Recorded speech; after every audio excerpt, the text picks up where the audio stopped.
안녕하세요, 이 과장입니다. 오늘은 채용 담당자 대상으로 채용 담당자 교육에 대한 공지를 진행할 거고요. 채용 담당자들이 가장 연관성 있는 법이죠. 채용 절차법에 관련된 내용으로 구성을 해봤습니다. 채용 담당자님들은 많이 공감하실 텐데요.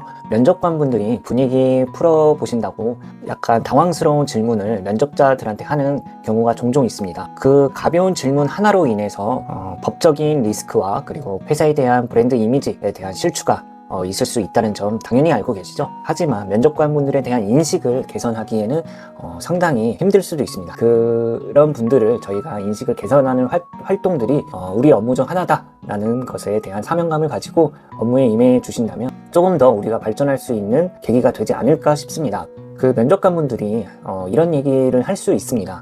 우리 땐 다 물어봤던 건데 뭐 어떠냐, 내가 책임질게 막 하는 케이스들이 종종 있고, 채용 담당자분들한테 왜 이렇게 예민하게 구냐 하는 케이스들도 있는데 아시다시피 이런 것들에 대해서는 명백한 법 위반 행위에 해당되기 때문에 우리가 먼저 이 시점에서 짚고 넘어가면서 개선 활동을 지속적으로 해야 되지 않을까라는 생각을 가지고 이 교육을 준비를 해봤습니다. 그래서 본격적인 공지 교육에 앞서서 고용노동부 매뉴얼 기반으로 채용절차법에 대한 셀프 체크리스트를 웹 기반 형태로 좀 만들어 봤습니다.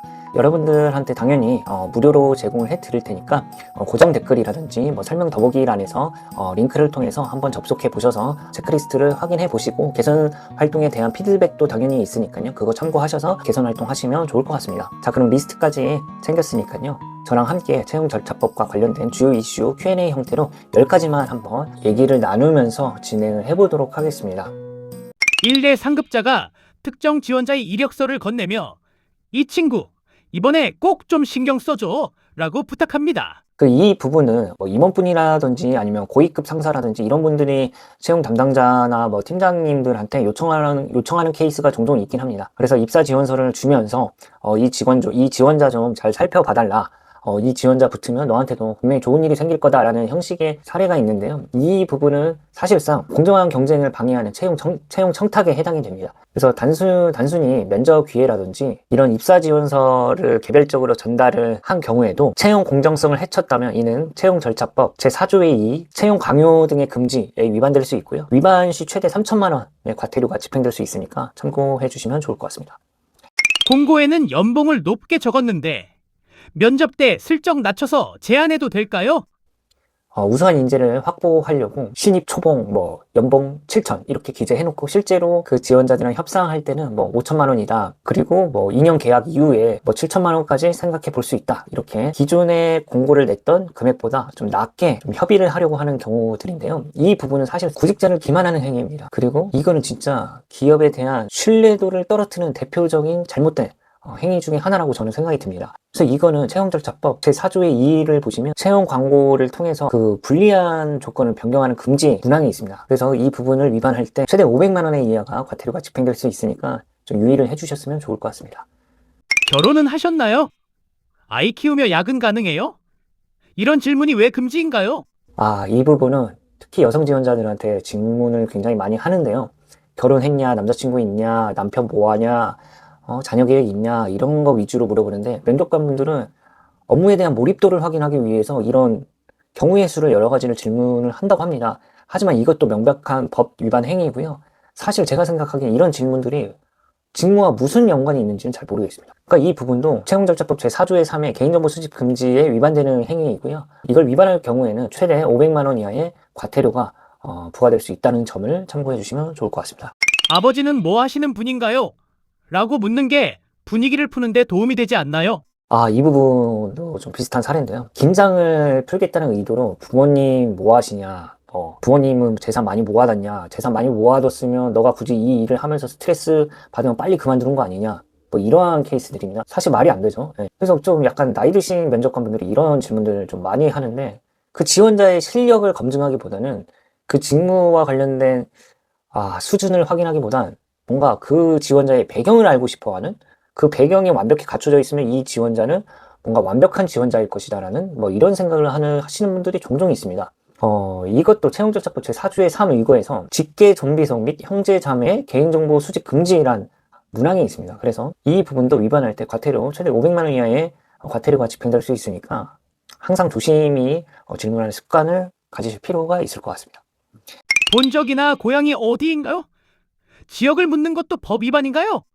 이것도 좀 비슷한 사례인데, 이 부분은 사실 입사지원서가 옛날 양식이라서 아직 수정하지 못한 회사들이 꽤 있을 거라 생각이 드는데, 예를 들어서 뭐 본적을 기재하는 란이라든지 뭐 고향을 기재하는 란이라든지 이런 부분들이 있으면 안 되고, 질문도 하셔는 안 됩니다. 그래서 특정 지역이나 학연 지연을 이용해서 뭐 편견이 발생할 수도 있고요. 이는 채용절차법 제4조의 3에 의거해서 출신 지역 요구 금지가 있습니다. 그래서 이것도 위반하게 된다면 500만 원 이하 과태료가 발생될 수 있다는 점을 인지를 해줬으면 좋겠고, 이번 기회를 통해서 입사지원서를 한번 스캐닝을 해보세요. 그래서 뭐 가족관계라든지 뭐 재산 여부라든지 뭐 본적이라든지 고향이라든지 이런 부분들이 기재가 되어 있다면 법 위반에 해당될 수 있는 소지가 상당히 많기 때문에 이번 기회에 수정을 하면 좋지 않을까라는 의견을 좀 드리고 싶습니다. 면접 과제로 기획안을 받았는데 채용은 안 하고 그 아이디어만 써도 되나요? 과제로 제출받은 마케팅 기획안, 디자인 시안은 뭐 접수를 하되 채용을 안 하고 본인들의 회사 영업 활동이나 뭐 광고 목적으로 쓰이는 경우가 발생되곤 합니다. 예를 들어서 뭐 IT 담당자들이나 뭐 마케팅 담당자들은 그분들의 직무의 스킬, 수준이라든지 이런 걸 알고 싶어서 포트폴리오를 받는 케이스들이 상당히 많거든요. 근데 포트폴리오 내용이 너무 좋아서 이 부분을 본인의 사업 아이디어를 재구성해서 쓰는 경우가 상당히 많습니다. 이 부분은 채용절차법 제4조의 1, 거짓 채용 광고 등의 금지에 위반되는 사항이고요. 이거는 5년 이하의 징역 또는 5천만 원 이하의 과태료가 발생할 수 있고, 제가 알기로는 채용절차법뿐만 아니라 다른 법에 위반되는 사항들이 많기 때문에 이 부분들은 사실상 조심할 필요성이 있고요. 채용 담당자분들은 우리 회사는 안 그런다 이렇게 생각할 수 있겠지만, 면접관분들이 이런 아이디어가 좋으면 가끔 본인의 팀에 적용시켜서 쓸 때가 가끔 있기 때문에 이런 부분들은 교육을 통해서 인식 개선이 좀 많이 필요할 것 같습니다. 지원자들에게 인적성 검사 비용으로 3만 원씩 내라고 해도 될까요? 자, 이런 케이스들은 예를 들어서 채용 담당자분들은 안 그러겠지만 위에서 시키는 케이스들이 많겠죠. 예를 들어서 채용 심사비가 너무 많이 드니까 그 지원자 일일이 인성검사하는 거 지원자들한테 내라고 해라, 이런 경우가 있는데요. 사실 이거 짜치죠.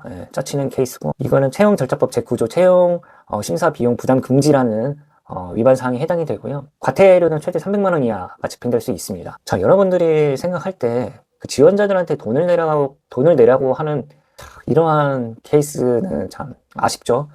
다만 이거를 그 지원자의 투자함에 있어서 우수한 인재를 데리고 온다, 이런 명분으로 좀 기업에서 채용심사 비용을 부담을 해야 된다라고 적극적으로 어필해서 좀 윗분들한테 인식을 좀 개선할 필요가 있긴 있습니다. 네.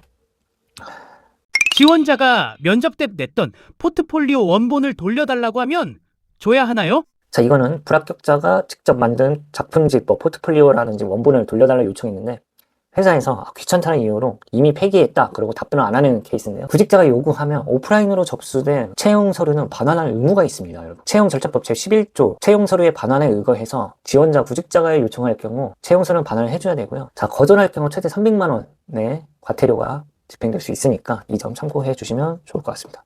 불합격자에게 굳이 연락할 필요가 있나요? 합격자만 연락하면 안 되나요? 자, 이런 케이스가 가장 많을 거라고 생각이 드는데, 합격자들한테 당연히 합격 통보가 가겠지만 귀찮다는 이유로 심지어 그 지원자가 좀 실망할까봐 조심스러워가지고 불합격 통보를 안 하는 회사들이 꽤 있습니다. 사실 이거는 그 지원자에 대한 최소한의 예의라고 생각해요, 저는. 왜냐면 그 지원자는 한없이 기다릴 거 아니에요. 합격을 했는지 불합격을 했는지, 만약에 아직 결정되지도 않았는데 회사에 전화해가지고 합격 여부 알려달라고 하면 본인한테 피해가 가는 건 아닌 건지 여러 가지 생각이 많이 들 겁니다. 자, 이거는 채용절차법 제8조의 채용 결과의 고지에 의거해서 채용 과정에 대한 사항이라든지 이런 부분들을 지원자한테 알리도록 권고하라고 되어 있습니다. 그래서 여러분들 이게 법적으로 과태료를 집행하지 않는다 이렇게 생각을 해가지고 안 해도 된다 이렇게 생각을 하겠지만, 최소한의 예의라고 생각을 해주셨으면 좋겠고, 불합격자들한테도 충분히 채용 여부에 대한 결과를 통보함에 있어서 최소한의 예의를 지켜준다라고 생각을 하시고 업무에 임해 주셨으면 좋을 것 같습니다. 키 170cm 이상, 훈훈한 외모라고 채용 공고에 적는 것은요?